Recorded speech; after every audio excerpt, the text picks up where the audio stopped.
Jezusi dhe Zakeu. Jezusi hyri në Jeriho dhe po kalonte nëpër qytet. Dhe një njeri që quhej Zakei. Ky ishte krye të gëmbëllës dhe pasanik. Dëshironte të shihte kush është Jezusi, por nuk mundte prej popullit sepse ishte me shtat i vogël. U lëshua vrap përpara, shkoi e hipi në një fik për të parë sepse andej do të kalonte. Kur Jezusi erdhi në atë vend, shikoi përpjell dhe i tha: Zakei, zbrit shpejt, sot do të vi të rri në shtëpinë tënde. Ai zbriti me nxitim dhe pranoi plot gëzim. Të gjithë ata që paën filluan të nënëkosin. Ktheu të rri te një mëkatar.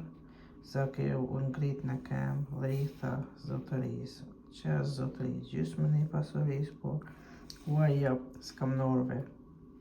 Nëse i kam bërë ndonjë të padrejt, ja kthej 4 fish. Atëherë Jezusi i tha: Sot i erdhë kësaj shtëpie shëlbimi, sepse edhe ky është biri i Abrahamit. Pai biri i njeriut erdhi ta kërkojë e ta shëlbojë atë që pati humbur. Shëmbëltyra e 10 mnave. Ndërsa ato po e dëgjonin, ia shtoi shëmbëltyrën për arsye se mendonin se do të vijë mbretëria e Yut aty për aty. Prej Jezusi është afër Jeruzalemit, tha para. Një njeriu prej familjes bujare i deshte të shkojë në një vend të lartë për të marrë një dorëzim mbretërinë e vet e pastaj të kthehej. I thirrri 10 shërbëtorët e vet e u dha 10 mna dhe u tha: Tregtoni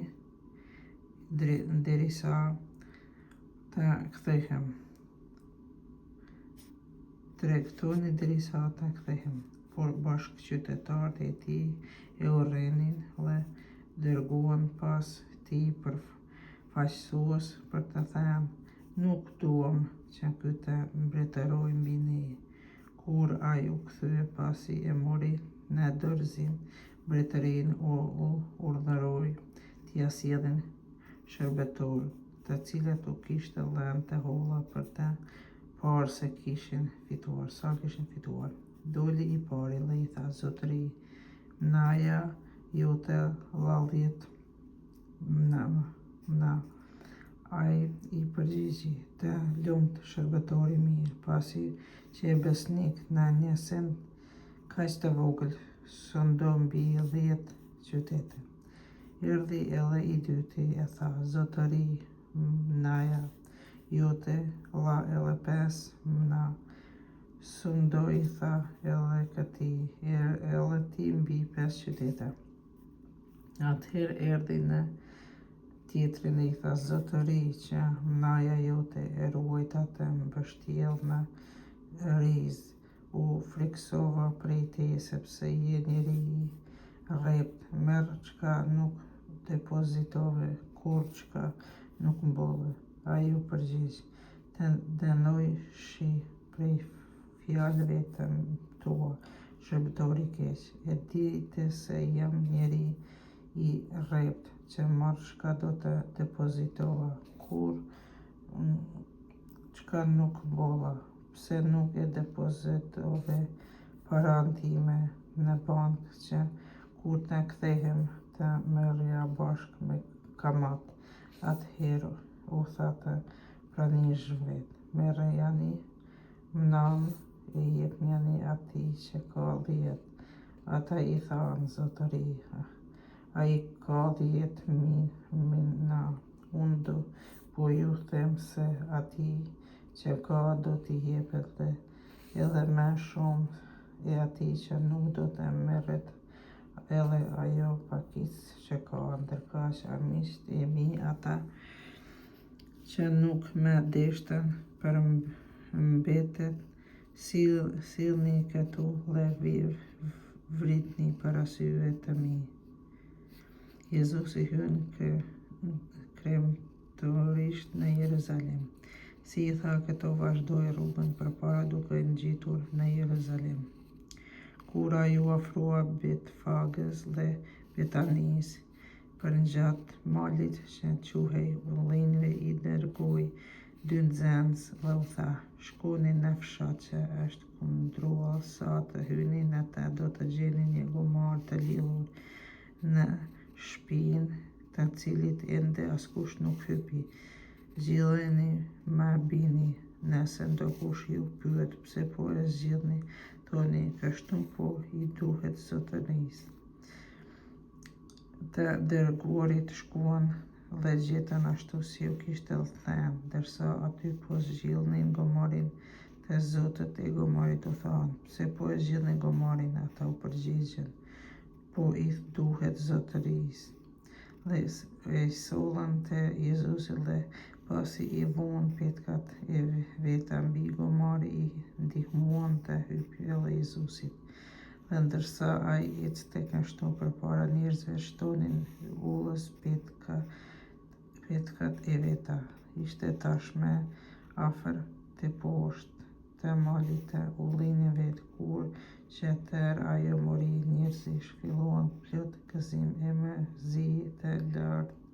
Zënë të lartë të lëvdojnë, hyj për të gjithë veprat e madhrueshme që kishin parë dhe thoshin: qoftë bekuar ai që vjen, mbret në emër të Zotit, në qiell paqë, lavdi në me të lartit qiell. Atëherë I thanë disa farizejnë që ishin në popull: mësues, qorto nxënësit.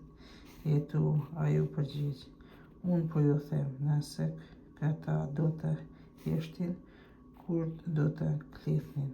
Kur u afrua dhe e pa qytetin, qau mbi të e tha: o po ta kuptoje edhe ti në këtë ditë çka ta sjell ty paqen, por tash ti është e fshehur prej syve e tu, për sytë e tu, e do të vijë dita kur armiqt e tu do të rrethojnë me llogore, do të bëjnë rrethin tim e do të shtrëngojnë nga çdo anë, do të më përplasin në tokë, ty e fëmijët e tu.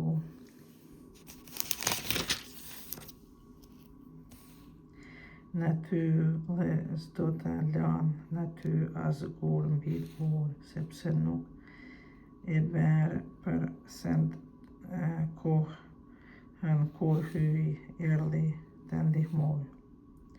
Dëbimi I tregtarëve nga tempulli. Kur hyn në tempull, zuri të dëboi jashtësitë, u tha: shkrimi shenjtë thotë, shtëpia ime duhet të jetë shtëpi urate e jo e bërë shpellë cubash. Çdo ditë mësonte në atë tempull. Kryeprifrit dhe skribët kërkonin mënyrën si ta vritnin, gjithashtu edhe krerët e popullit, por si gjetën asesi mënyrë, sepse mbar populli dëgjonte I rrëmbyer prej fjalëve të tij.